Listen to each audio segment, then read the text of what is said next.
Well, welcome back everyone, and a happy new year to you. I think 2024 is going to be one for the record books for sure. So I've got a few updates for you when it comes to the heads, the engine block. I've got some new parts that have come in. I've got some old parts that have been repaired and painted. And of course, I'd like to go over what's coming up next in the near term. But first, I'd like to start with declaring the winner for the project name, and that's Angell's Garage. As you can see by the thumbnail in the video, the winning name that the community chose was Thunderstruck. I absolutely love this name. I think it fits the project perfectly. And if you guys don't know already, Angell's Garage has his own channel where he is currently working on restoring a 1963 and 1964 Ford Thunderbird. He's very meticulous. He does some fantastic work, and he's got a great sense of humor. So I'd like to encourage you to go ahead and do yourselves a favor. Go over to his channel, check out his work, subscribe, like the videos. I will go ahead and put a link in the description below. So again, thank you to Angell's Garage for submitting the winning name. Thank you to all of you for submitting names in general, and thank you for voting as well. So without further ado, let's get on to the heads. Alright, so my initial intention was to use the extra set of heads that the previous owner had purchased. That's these up here. These are the originals. But when I got to looking at them, I saw some pretty distinct differences. So let's start with the combustion chambers. As you can see on the original set of heads, they're a bit of a different shape, but not only that, these are quite a bit bigger than these. Turns out that these heads are off of a 72 or newer 390 motor. So the combustion chambers on these are a little bit smaller. I'd say that they're probably 63, 65 cc's. These are around 76 cc's or so. So that's going to be a factor. The next thing I noticed was that these ones here have an extra water jacket. There's not one in these, which means there's not one in the block either. So I don't know if that's going to play a factor when it comes to the cooling, or if it would potentially blow a head gasket. I'm sure once it was sealed off it wouldn't be a problem. As far as the valves go, they're both exactly the same. We got 203 for the intake, 156 for the exhaust. They're both exactly the same. But my biggest concern was when I got to looking at the intake runners. The original heads are actually bigger. So the intake runners on the original heads are 2.3 inches tall and approximately 1.45 inches wide, whereas for the 390 heads, the intake runners are 1.9 inches tall and 1.35 inches wide. The exhaust ports are basically the same at 1.83 inches tall, 1.25 inches wide. That's just a rough estimate that I took, with my calipers, but obviously the intake runners are going to make a significant difference when it comes to the power, and being smaller chambers on here, I think that's going to bump up my compression ratio a little bit. So I think my determination was to just go ahead and go with the original heads. So I need to get these into the machine shop. As you can see, I've been taking all the valves out and getting them ready. But my biggest concern was this was where that valve had broken off, and this chamber here is pretty bad for the intake side. You can definitely tell that there was water that had gotten into these, at least these two cylinders. I don't know about the rest of them. This other one, the intake looks pretty okay, but I don't know how this is gonna work out. I think we're gonna let the machine shop take a look and see if there's gonna be any issues. I did get my valves, came in just standard valves, 203, 156. But the seats were not added as part of that. They forgot to send me the seats, so those are coming in. Should be here this week. But as far as the heads go, I need to go ahead and get those into the machine shop hopefully this week, and hopefully they can get back pretty quick and let me know if these are even going to be viable. Also got my bolt extractor set because I happened to break off a couple bolts on the exhaust. So we'll get those out. Well, I got all the valves removed, and you can see inside the chambers, some of them are a little mucked up. Some of them aren't bad. This one you can tell, obviously water damage inside, but I got them cleaned up the best that I could. I think they look a lot better than they did, but we'll let the machine shop handle it. Unfortunately, I was only able to get 2 bolts out of the exhaust side. There's still 4 bolts. There's 2 of them that are broke off inside and 2 that are hanging out as studs. I actually broke my bolt extractor in this bolt here, so we are going to let the machine shop handle that. Hopefully they can work their magic. But there you go, disassembled, ready for the machine shop. Alright, so here's the real first look inside the engine after I got that oil pan off, and to be honest with you, it doesn't look too bad. I mean, it looks pretty standard. Honestly, I was expecting a lot of rust or just some bad stuff, but it actually looks pretty good, so no surprises, which I guess I'm really lucky so far. I've really gotten lucky on this thing up to this point, so hopefully my luck continues, but looks pretty good. So I'm going to go through here and take a closer look. So I'm looking a little closer at this thing, and I do have some concerns. So as we can see, this first piston rod at the front of the engine is number 1. That checks out. The second one, number 8. Second set, we've got number 4, don't agree with. Number 7. Third set, we got number 3. That should be correct. And then we've got number 2 back here. I don't agree with that. Last set, we got number 6 and then number 5. So I don't know if this is just the way Ford did their stuff back in the day, or maybe if somebody's already been inside this engine, rebuilt it, and just didn't put it back in the correct order. But that is my concern as of right now. You guys tell me, I don't know. But it should be 1, 2, 3, 4, 5, 6, 7, 8. And if that's the case, some of these aren't in order. But I do know that when you're rebuilding an engine, they should go back in their original position. And this is the way that I'm finding it. So what I'm going to do is I'm going to get some punches, and I'm going to punch everything the way that it's going to end up coming out, so that I can put it back in the order that I found it. I don't know what else to do here. I'm assuming that this engine worked at some point the way that it's put together now, so my intention is to put it back exactly the way that I'm finding it. But you guys let me know. Well, here we have it. Finally got everything taken apart. I spent the better part of the day with my son tearing this whole thing down. It was a challenge, I'm not going to lie to you. We had a couple stuck lifters. You can see all this muck over here. I think I had 3 stuck lifters that really made it difficult to get the camshaft out.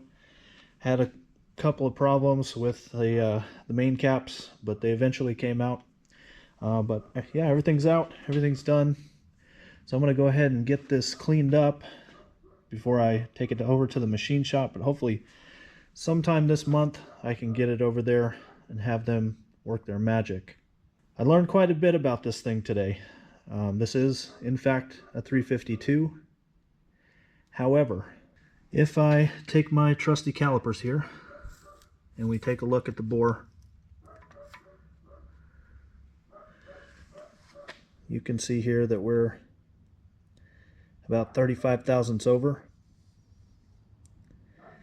So that would confirm to me that somebody has been inside this engine before.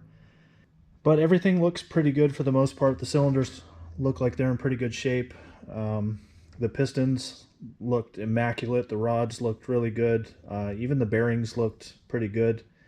Camshaft, the lifters, everything looked pretty good, you know, despite a lot of this stuff. Which is really surprising because when I first started tearing this thing apart, I went to drain the oil, and probably the first 15 seconds was nothing but water. And somehow I managed to delete all the content that I had, but we can take a look at the oil pan here.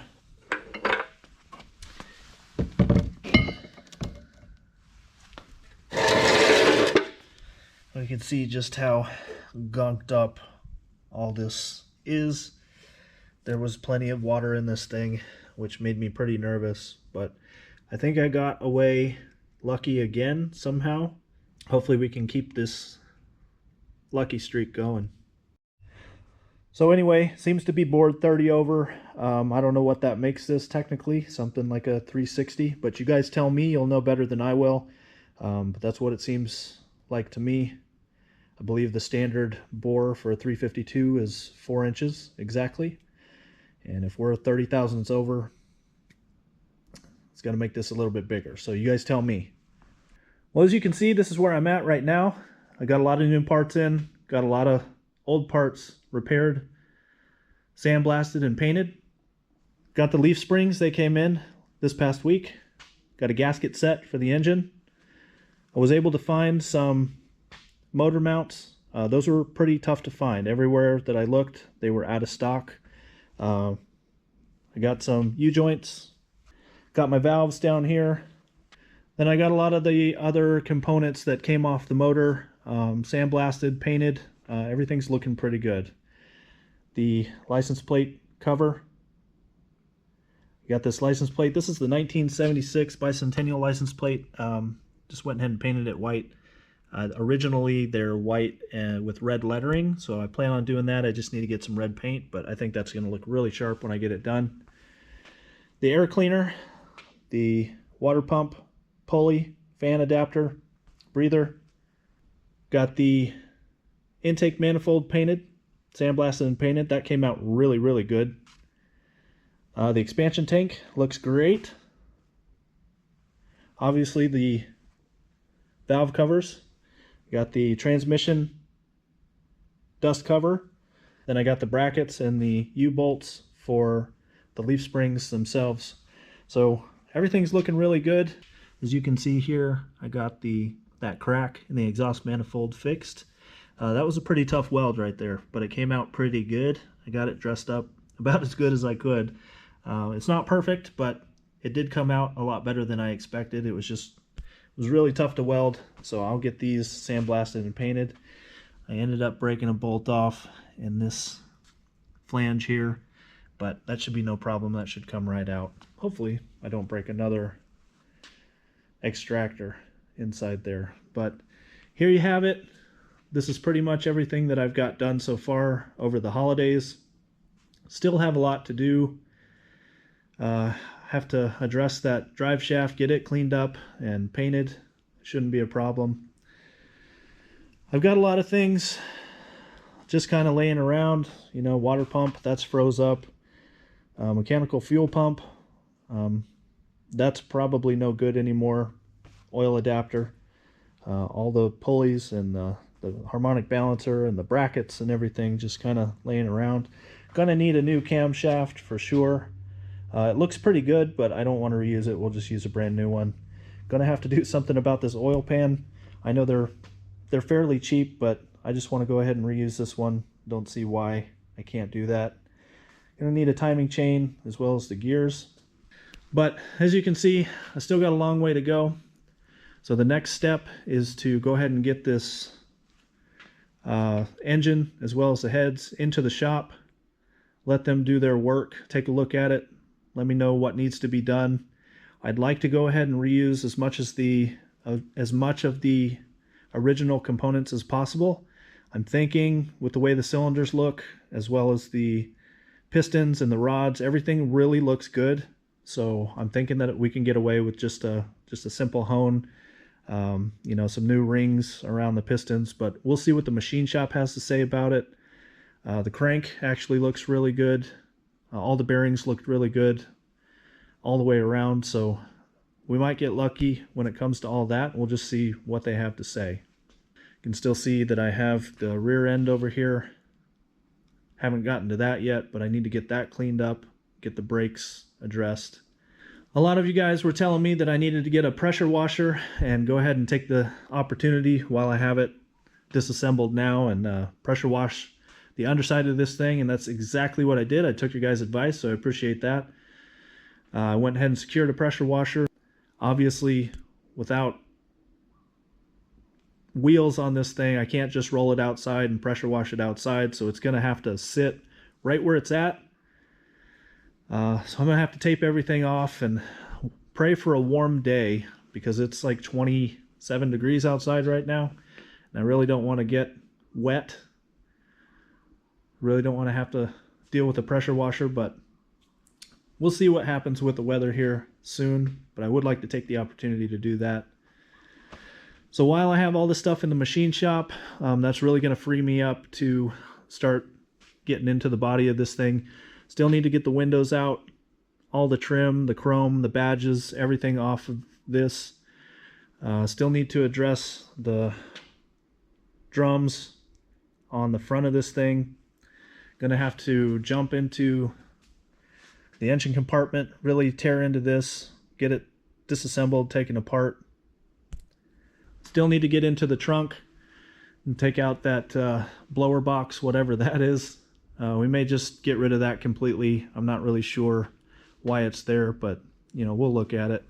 Still need to jump inside here, tear out the dash, the console, the steering column, all that stuff, the brake pedal, just kind of address the inside. But you know, we're getting there. So guys, as you can see, this is where I'm at. There's a lot of logistics, there's a lot of planning, there's a lot of financial gymnastics that go into this. I still have parts coming in, I still have a lot of parts to order, I still have a lot of parts to repair and get painted and sandblasted and everything else.